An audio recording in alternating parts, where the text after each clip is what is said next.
Palavra da Verdade, com Hernandes Dias Lopes. Eu quero compartilhar com vocês a palavra e peço que você abra comigo, por gentileza, na segunda carta do apóstolo Paulo a Timóteo. Segunda carta de Paulo a Timóteo, capítulo 4, versos 9 a 18.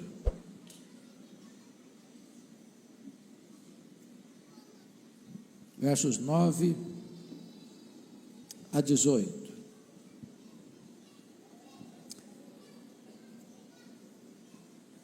Paulo escreveu esta carta já no corredor da morte. Já estava sentenciado à morte, aguardando o dia da sua execução. E ele escreve para o seu discípulo, Timóteo, que era pastor em Éfeso. E ele diz assim: procura vir ter comigo depressa, porque Demas, tendo amado o presente século, me abandonou e se foi para Tessalônica. Crescente foi para Galácia, Tito para Dalmácia, somente Lucas está comigo. Toma contigo Marcos e traze-o, pois me é útil para o ministério. Quanto a Tíquico, mandei-o até Éfeso. Quando vieres, traz a capa que deixei em Trode, na casa de Carpo, bem como os livros, especialmente os pergaminhos. Alexandre, o latoeiro, causou-me muitos males. O Senhor lhe dará paga segundo as suas obras. Tu guarda-te também dele, porque resistiu fortemente às nossas palavras. Na minha primeira defesa, ninguém foi a meu favor, mas todos me abandonaram. Que isso não lhe seja posto em conta, mas o Senhor me assistiu e me revestiu de forças, para que por meu intermédio a pregação fosse plenamente cumprida e todos os gentios ouvissem, e fui libertado da boca do leão. O Senhor me livrará também de toda obra maligna, e me levará salvo para o seu reino celestial. A Ele glória, pelos séculos dos séculos. Amém. Não há dúvidas de que Paulo foi certamente o maior missionário da igreja primitiva, o maior teólogo do cristianismo, o maior plantador de igrejas da história do cristianismo, o maior escritor do Novo Testamento. Dos 27 livros do Novo Testamento, ele escreveu 13. Este homem desbravou os rincões do Império Romano, plantando igrejas nas mais diversas províncias: Galácia, Macedônia, Acaia, Ásia Menor. Este homem deixou a marca do evangelho por onde passou, fez discípulos das nações, e agora está encerrando a sua carreira, já velho, doente, cheio de cicatrizes, preso pela segunda vez em Roma, acusado de um crime que não praticou, abandonado pelos seus irmãos, julgado e condenado à pena de morte. Agora ele está no corredor da morte, aguardando o dia da sua execução, mas ainda tem princípios a ensinar ao seu discípulo, o jovem Timóteo, tímido, jovem, doente, que estava à frente de uma das mais estratégicas igrejas do Novo Testamento, a igreja de Éfeso. Vocês bem sabem que este homem ficou preso em Roma 2 vezes. Na primeira prisão, 61, 62, a segunda prisão, 66, 67. Na primeira prisão ele tinha regalias, estava preso numa casa alugada. Na segunda prisão ele foi jogado numa masmorra mamertina, lugar úmido, frio, insalubre, de onde as pessoas saíam leprosas ou para o martírio. Na primeira prisão ele orou para sair, ele pediu oração para sair, e de fato saiu. Na segunda prisão ele não ora para sair, não pede oração para sair, porque ele sai da prisão para o martírio. Na primeira prisão ele foi preso como um apóstolo, um pregador do evangelho. Na segunda prisão ele é preso, acusado de ser um malfeitor, um criminoso. Este homem está preso pela segunda vez, porque o terrível e hediondo crime do incêndio de Roma, no dia 17 de julho do ano 64, foi imputado a ele, como líder dos incendiários. E a igreja enfrenta um massacre em virtude disso. Por ser ele o grande líder do cristianismo no Ocidente, ele é procurado, ele é caçado, ele é preso. E a sua prisão tem efeitos colaterais. O primeiro deles está aí no capítulo 2, versículo 9. Ele diz para Timóteo: Timóteo, você sabe que por amor ao evangelho, por causa do evangelho, eu estou sofrendo até algemas como malfeitor. Eu não sei se você já parou para pensar nisso. Assassinato de reputação. O grande líder do cristianismo tem a sua biografia maculada. Estão desconstruindo o testemunho dele, jogando lama no nome dele. Eu imagino os fake news da época, os comentários de esquinas. Está sabendo a última? Aquele grande pregador, o famoso apóstolo Paulo, está preso, é um malfeitor, é um criminoso, é um bandido. Se como você subir no alto de uma montanha, jogar um saco de penas, não se recolhe todas mais. O segundo efeito colateral está aí no capítulo 1, versículo 15. Ele diz que em virtude da sua prisão e da sua condenação à pena de morte, todos os da Ásia, disse ele, me abandonaram. Quem são os da Ásia? São os seus filhos na fé, são fruto do seu ministério, gente que conhecia o caráter de Paulo, a integridade de Paulo, mas gente que se acovardou, gente que não teve hombridade de dizer: esse homem não é um criminoso, esse homem não é um bandido, esse homem não é um malfeitor, nós estaremos do lado dele. Todos, não a maioria, todos o abandonaram. Terceiro efeito colateral, capítulo 1, versículo 8. Ele escreve para Timóteo: Timóteo, não te envergonhes, portanto, do testemunho do Senhor, nem do seu encarcerado que sou eu. Timóteo, seu discípulo, estava com vergonha de Paulo, constrangido em se posicionar do lado de Paulo. Quarto efeito colateral, capítulo 4, verso 16. Ele teve a oportunidade de ter uma audiência para apresentar suas testemunhas, para provar que ele era inocente. E certamente Paulo esperava que naquela audiência, que foi chamado de primeira defesa, tivesse muita gente lá para dizer: esse homem não é um criminoso, esse é um homem de Deus.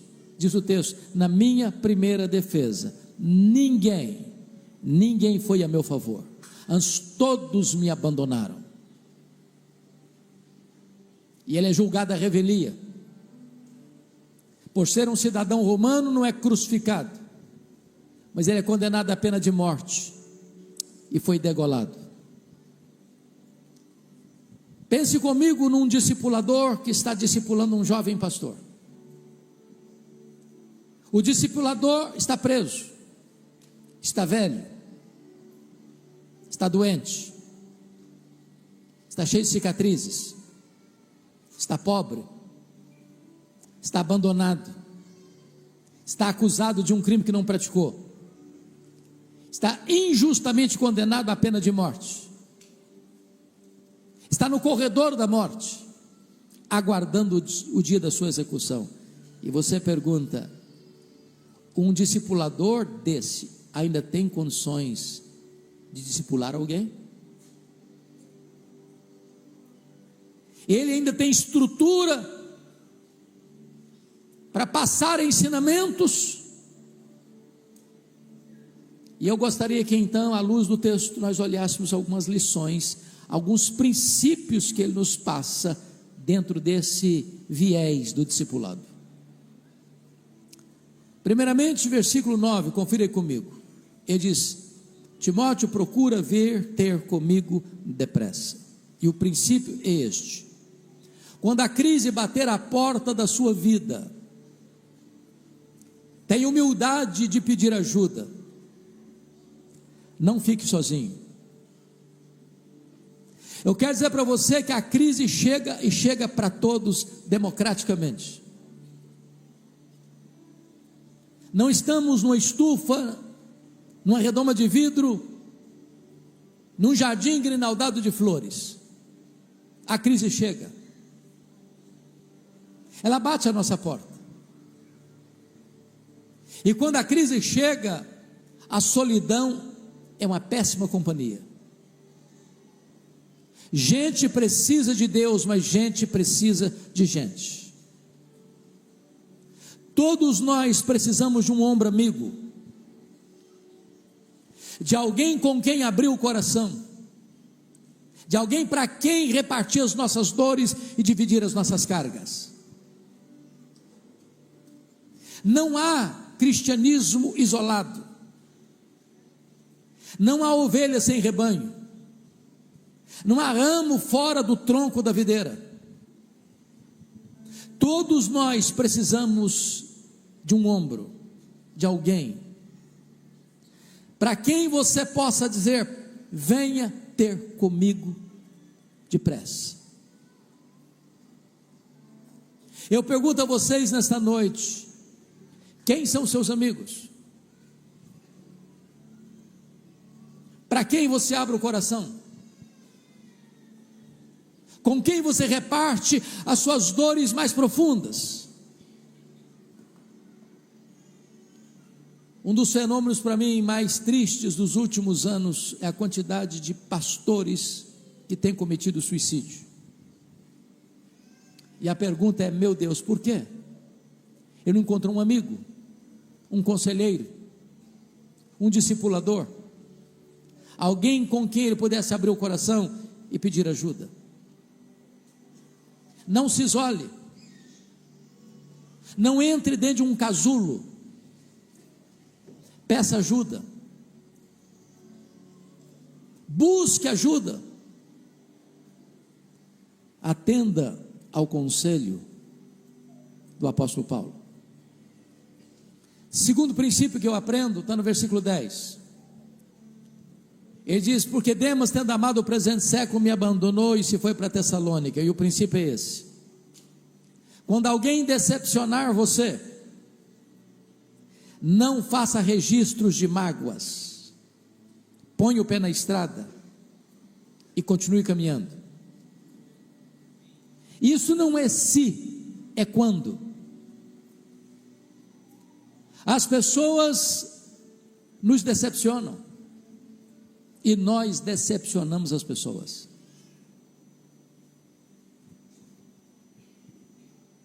A questão não é o que as pessoas vão fazer com você, a questão é como você vai reagir a isso. Porque posso lhe garantir que se você ficou decepcionado com alguém e fez esse registro de mágoa, você vai perder a alegria, você vai perder a saúde, você vai perder a paz, você vai perder o sono, você vai perder o foco. Em nome de Jesus, se alguém decepcionou você, não faça registros, põe o pé na estrada e continue caminhando. Entre na pista da corrida do discipulado e prossiga nessa jornada. Viktor Frankl, o pai da logoterapia, no seu excelente livro Em Busca de Sentido, diz que a única coisa que ninguém pode tomar de você é o direito sagrado que você tem de tomar as suas próprias decisões. As pessoas podem tirar sua liberdade, pode tirar seus bens, pode tirar sua família, pode tirar sua saúde, pode tirar sua vida, mas elas não podem tirar de você o direito que você tem de fazer as suas escolhas. Elas perseguem você, você ora por elas. Elas maldizem você, você as bendiz. Elas fazem o mal contra você e você não faz registros de mágoas. Põe o pé na corrida, põe o pé na estrada e continua caminhando. Terceiro princípio que eu aprendo nesse texto, versículo 11, ele diz assim: toma contigo Marcos e traze-o, pois me é útil para o ministério. E o princípio é este: ao longo da sua jornada, se você se lembrar que algum dia você foi ácido demais, tóxico demais, pesado demais com alguém, volta lá, peça perdão, restaure o relacionamento. Para eu interpretar o versículo 11, eu dependo de entender mais dois textos da Bíblia. O primeiro deles é Atos 13:13. Esse Marcos aqui é o João Marcos, primo do Barnabé, auxiliar dos dois missionários na primeira viagem missionária, que abandona os dois homens de Deus no meio do caminho, em perto da Panfilha. O segundo texto que eu preciso entender é Atos 15:36-41. Depois do concílio de Jerusalém, Paulo procura Barnabé para eles fazerem a segunda viagem missionária, visitarem as igrejas que eles tinham plantado na primeira viagem, e diz a Bíblia que Barnabé disse assim para Paulo: Paulo, vamos sim, mas eu estou com vontade de levar meu primo Barnabé de novo. Diz a Bíblia que Paulo diz assim: eu não acho justo levarmos aquele que nos abandonou desde perto da Panfilha. E diz o texto que houve tal desavença entre eles, entre Paulo e Barnabé, que não caminharam juntos mais. É óbvio que Lucas registra isso de forma lacônica e sem o viés emocional, mas para existir tal desavença é porque o pau quebrou. É isso mesmo. Crente não devia brigar não, mas briga. Líderes da igreja não devia ter desentendimento não, mas tem. Então eu vou tentar parafrasear o que aconteceu. Eu acho que foi mais ou menos o seguinte: Paulo chega para o Barnabé e diz: Barnabé, que decisão maravilhosa o concílio de Jerusalém tomou. Agora a correção de rota teológica da igreja foi restabelecida. Agora o caminho está pronto para a obra missionária. Vamos voltar. Barnabé disse: vamos sim, Paulo, mas deixa eu dizer uma coisa. Você está lembrado do meu primo? O Marcos? Mas é claro, né, Barnabé, que eu estou lembrado dele. Deixa eu te falar, eu estou com vontade de levá-lo conosco agora novamente. Paulo fechou a cara. Ô Paulo, deixa eu te falar, ele amadureceu. Paulo falou: não, comigo ele não vai não. Ô Paulo, mas deixa eu te falar, vai ser uma bênção agora para nós. Comigo ele não vai não. Ô Paulo, mas você está sendo radical. Comigo ele não vai não. Ô Paulo, vamos dar uma chance para o rapaz. Comigo ele não vai não, Barnabé, chega. Agora me permita lhe fazer uma pergunta. E se não tivesse um Barnabé na vida do Marcos? Você já se sentiu persona non grata alguma vez? Alguém já disse para você: no meu time você não joga? Na minha equipe você não trabalha? No meu grupo você não frequenta? Na minha liderança não tem espaço para você? Barnabé pegou o Marcos, levou para Chipre. Mais tarde Pedro discipulou o Marcos. Marcos foi o primeiro evangelista a escrever. O primeiro evangelho não é Mateus, é Marcos. Deus encaminhou Paulo para outras direções. Agora Paulo está preso. Agora Paulo está no corredor da morte.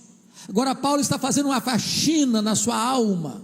Lembrou do Marcos e disse para Timóteo: ô Timóteo, meu filho, quando você vier, traz o Marcos aí com você.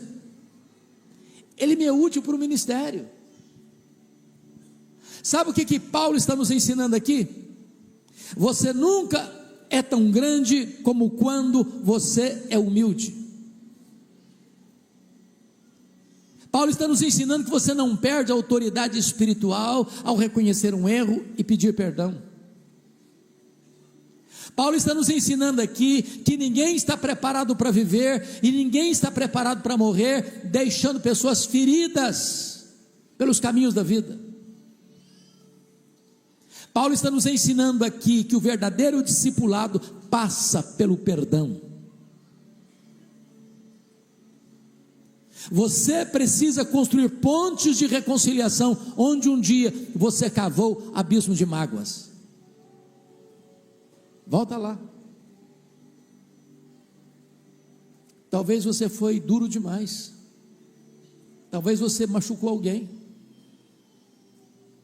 Talvez você foi intolerante demais, impaciente demais. E você, antes de partir, precisa restaurar esses relacionamentos machucados e feridos.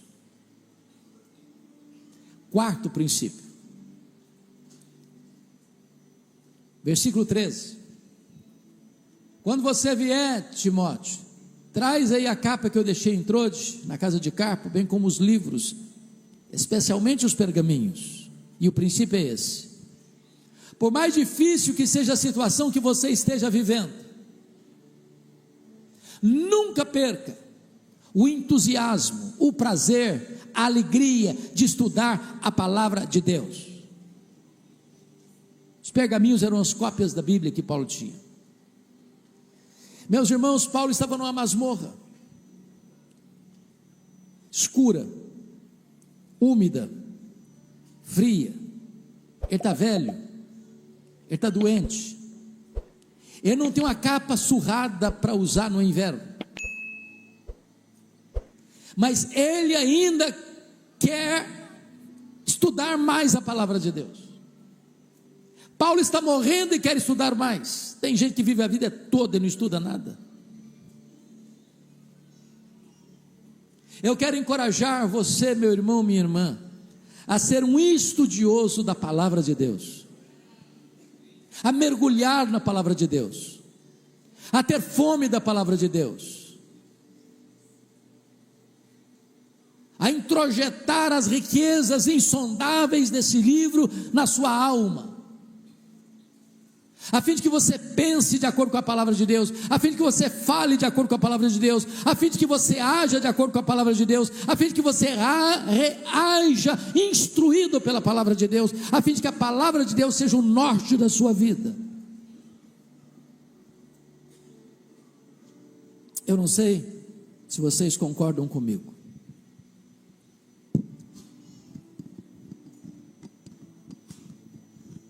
mas nós vivemos a geração mais privilegiada da história.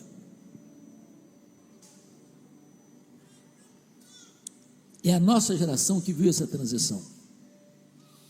Quando eu fui para o seminário em Campinas, em 1978, eu tinha uma maquininha de escrever Letera 32. Era um sucesso. Um sucesso.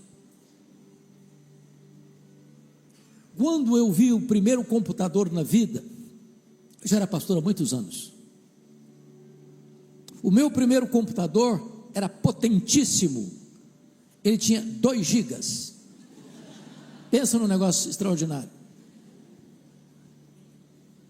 Quando eu fiz seminário, o livro base de teologia não tinha em língua portuguesa.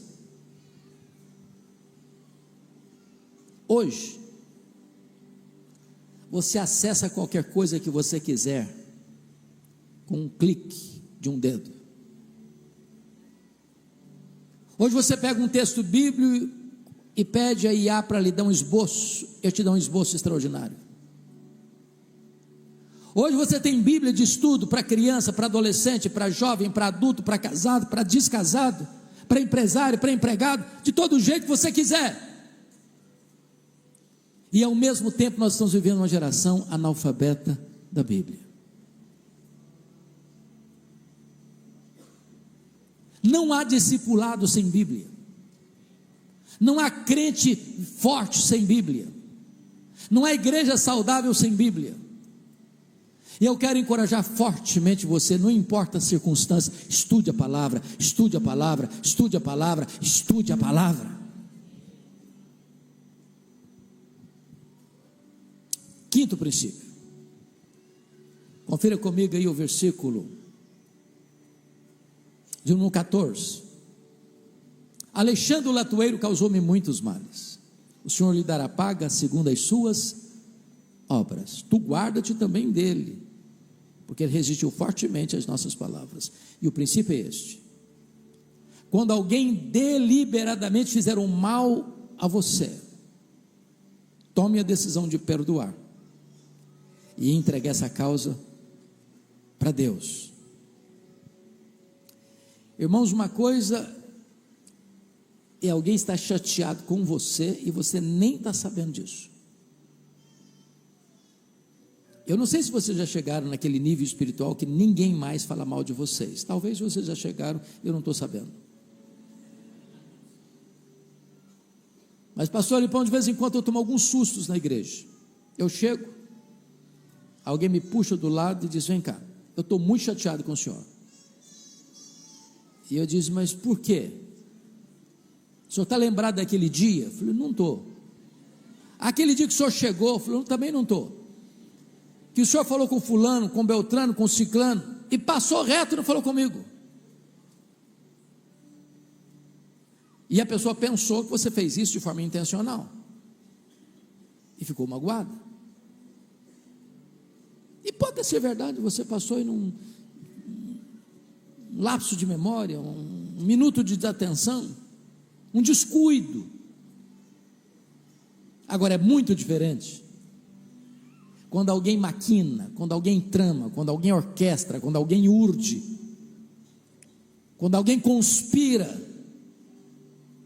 para fazer o mal, para puxar o seu tapete, para apunhalar você pelas costas, para espalhar boatos, para espalhar fake news, para macular o seu nome. Os historiadores dizem que esse Alexandre o latoeiro foi o camarada responsável em delatar o apóstolo Paulo, que culminou na sua segunda prisão e no seu consequente martírio. O que você faz? Quando alguém fala mal de você, quando alguém faz mal para você, o que você faz? Dá o troco? Paga na mesma moeda? Bom, crente não faz essas coisas, né, meus irmãos? Ou faz? Talvez você nem faça, mas você pensa: fulano, eu não vou fazer não, mas o seu dia vai chegar, e quando o seu dia chegar, a minha vitória vai ter sabor de mel.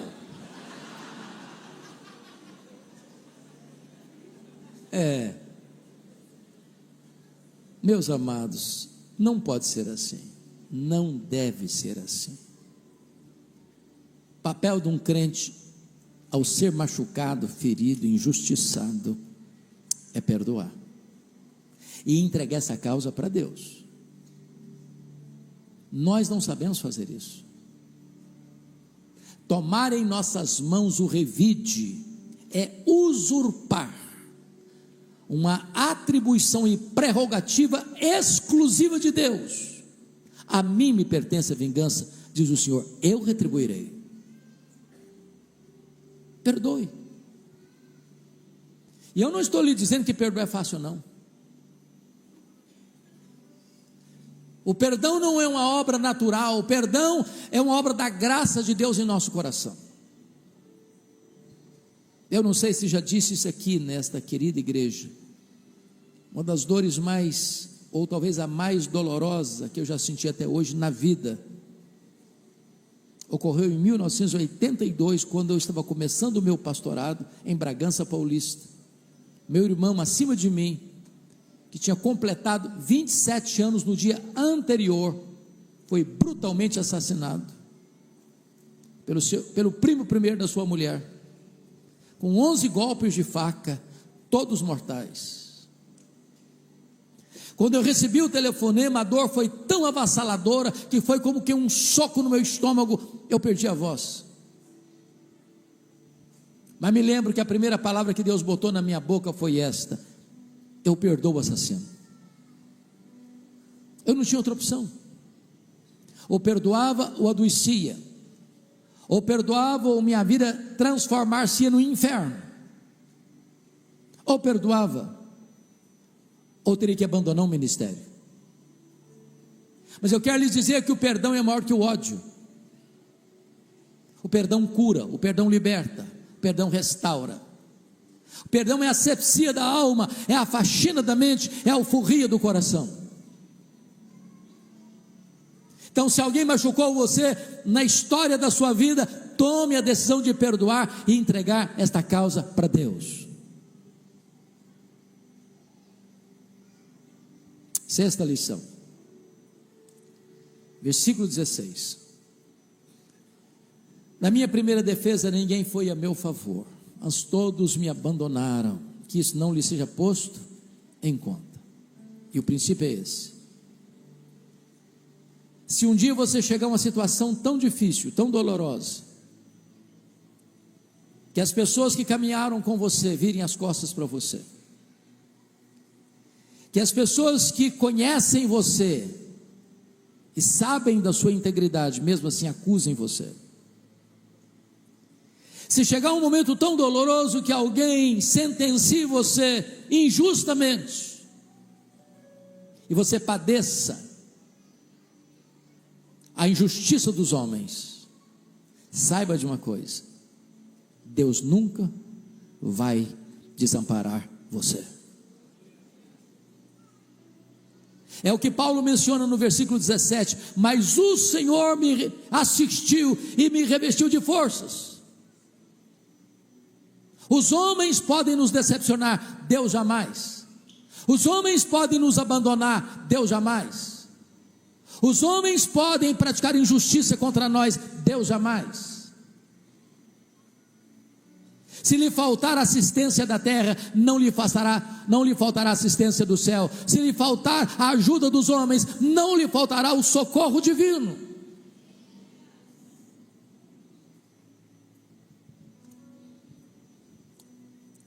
Penúltimo princípio, versículo 21, nós não lemos, mas é importante olhar para ele agora. Paulo diz para Timóteo: procura não só vir ter comigo depressa, versículo 9, mas venha, Timóteo, antes do inverno. Esse venha antes do inverno é um pós-scriptum do versículo 9, porque vir depressa é um termo abrangente demais, lato demais. Eu não sei o que é depressa, depende do contexto. Pode ser um minuto, pode ser uma hora, pode ser um dia, pode ser uma semana, pode ser um mês. Eu não sei o que é depressa. Então Paulo, para não deixar dúvidas, diz para Timóteo: quando eu disse para você vir depressa, eu estou querendo dizer, venha antes do inverno. E por que ele diz isso? Porque nos 3 meses de inverno não se navegava com segurança. Ele está dizendo: se você esperar, Timóteo, os 3 meses do inverno para vir, não precisa vir mais, eu já terei sido executado. Então, se você quer vir ter comigo, venha antes do inverno.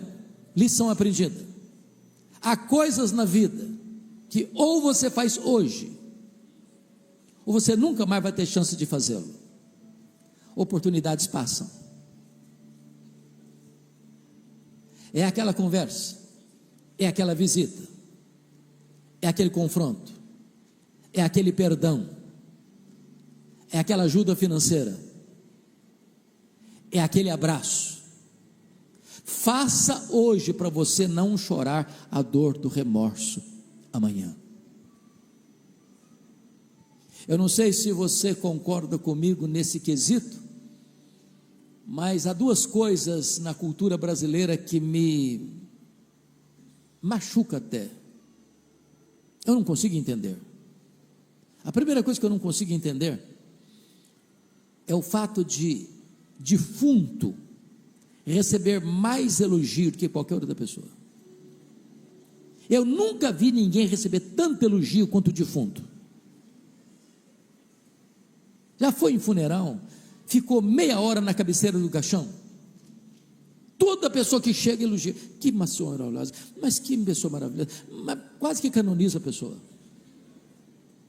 A grande pergunta é se aquela pessoa em vida escutou alguns daqueles elogios, porque elogiar um defunto, ele não vai ficar feliz por isso, nem vai se levantar do caixão para lhe dar um abraço, e se levantar você foge e corre também.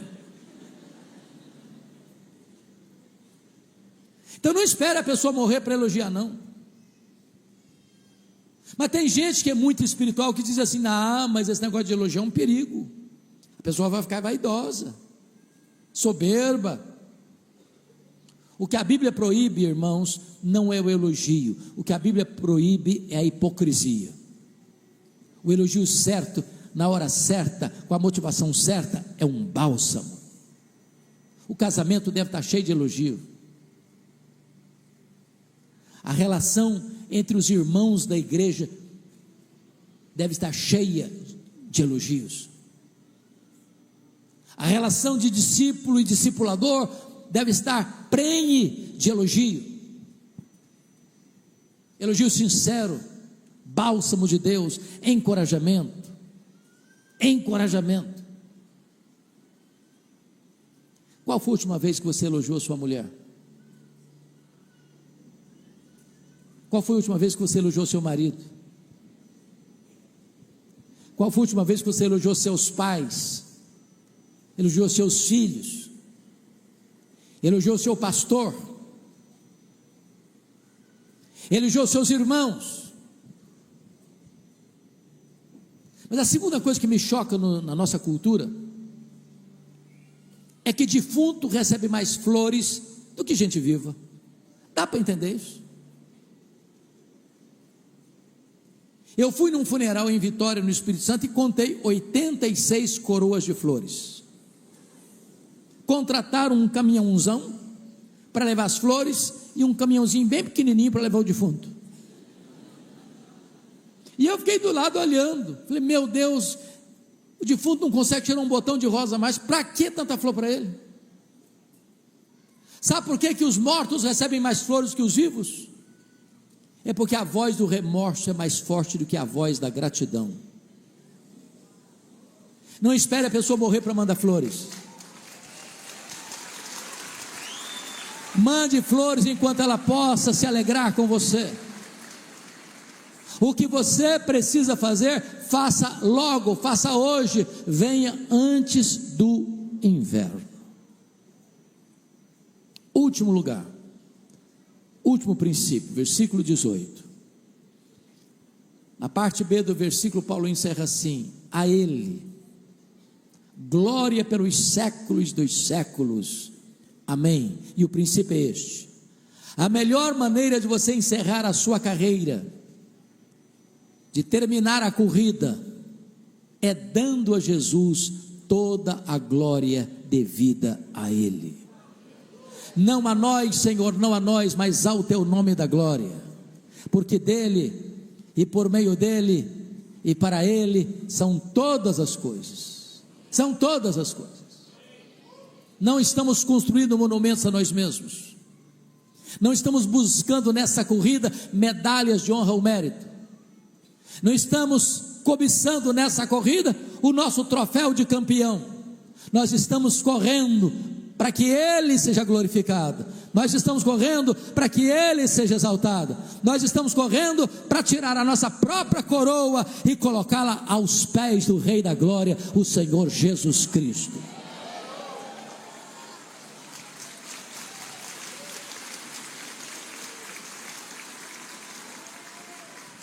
É por isso que esse homem encerra a sua jornada, olhando para trás, no versículo 7 deste capítulo 4, e diz: combati o bom combate, completei a carreira, guardei a fé. Todos os verbos estão no passado. A vida é um combate, é um bom combate. Se o combate é bom, combata-o. A vida é uma carreira, de um atleta. Não pare no meio do caminho, termine a carreira. Mas há um grande perigo de nessa corrida você negociar princípios e valores. Guarde a fé. Guarde a fé. Este homem agora olha para o presente no versículo 6 e diz: eu já estou sendo oferecido por libação e o tempo da minha partida é chegado. O que ele está dizendo é o seguinte: não é Roma que vai me matar, eu que vou me entregar. E eu não vou me entregar para homens, eu vou me entregar para Jesus. Eu já estou sendo oferecido como uma oferta de libação ao Senhor. Não é Roma que vai tirar a minha vida, é eu que vou me entregar. Não me entregar para César, me entregar para Jesus. A palavra partida no grego é uma palavra riquíssima. E essa palavra tem 3 significados na língua grega: tirar o peso das costas de alguém. Morrer para um crente é descansar das suas fadigas. Segundo, essa palavra significava desatar um bote para atravessar para o outro lado do rio.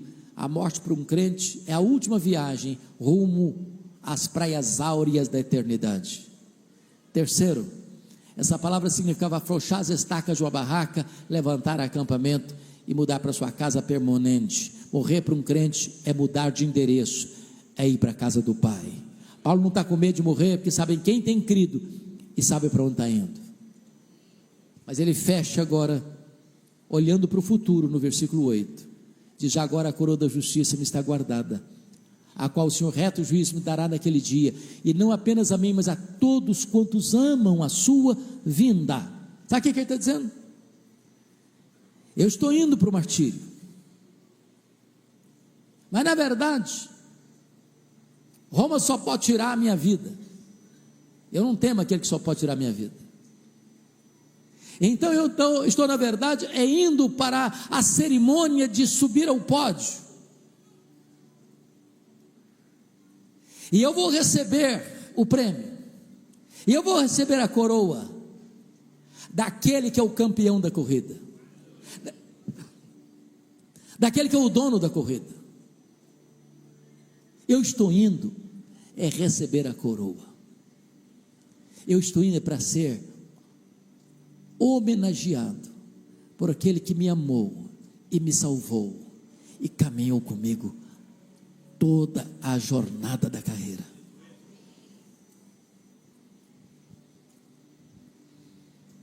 Vocês hoje estão iniciando uma conferência belíssima sobre essa corrida, a corrida do discipulado. Alguns estão começando a carreira, outros estão no meio da carreira, outros estão terminando a carreira. Quando Paulo esteve com os presbíteros de Éfeso, lá em Mileto, ele disse que o seu projeto de vida era completar a sua carreira. Agora ele está dizendo para Timóteo: Timóteo, agora completar a carreira é um testemunho de vida. Eu completei a carreira. Eu exorto você hoje, em nome de Jesus, a não olhar para trás, a não se distrair olhando para os lados. Olhe para Jesus, o autor e consumador da sua fé, e continue correndo, até chegar à reta de chegada, para você e eu podermos dizer como Paulo: eu completei a carreira, e agora eu estou indo receber a coroa da justiça. Deus abençoe sua vida, Deus abençoe seu coração, Deus abençoe sua família, Deus abençoe a sua igreja, em nome de Jesus, amém.